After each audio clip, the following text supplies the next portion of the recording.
Miscellaneous tip time. This works on literally any artwork and even across artwork so long as you recently copied/cut whatever it was you wanted, but it still is useful.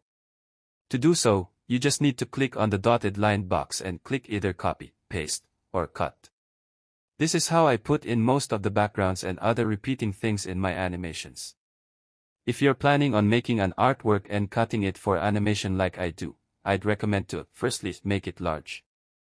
Don't go making it at scale with the animation, in my case, 640 pixels by 480 pixels, I'll get to that.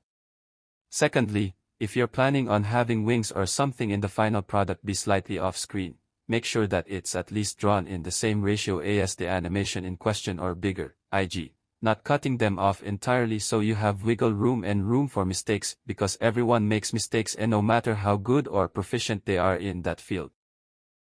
It makes it more annoying when you have to use the liquefy tool to shape something you don't even know the exact shape of in the animation. This happened with Seth's wings in the 666 animation. Back to the scale with animation thing, if you also post the artwork version of it, makes it really grainy, of which I know that some people like the grainy pixelatedness, but I doubt that everyone wants that. Not to mention how it's way easier to just draw it at a larger scale and then scale it down later as opposed to scaling it up later, which results in it usually looking quite blurry depending on how much you zoomed in. So, just save yourself the hassle.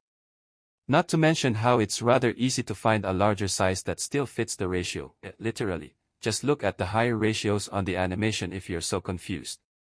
You can even go onto a test canvas that is set to whatever ratio you're looking for given the animation and keep the ratio while scaling it up. When actually animating, though, I'd recommend to first get down the main poses of the animation.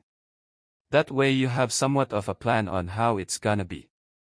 As for in-betweens, I personally just make it closer to the first frame beginning it and then suddenly make it closer to the last frame since the human brain does the rest of the work. Moving on to simple animation tricks that I love, you can make a very easy transition from pose to pose by using the perspective transformation tool. First, you make the character or whatever squish down, then stretch up, and then the next pose. It's really simple and fast.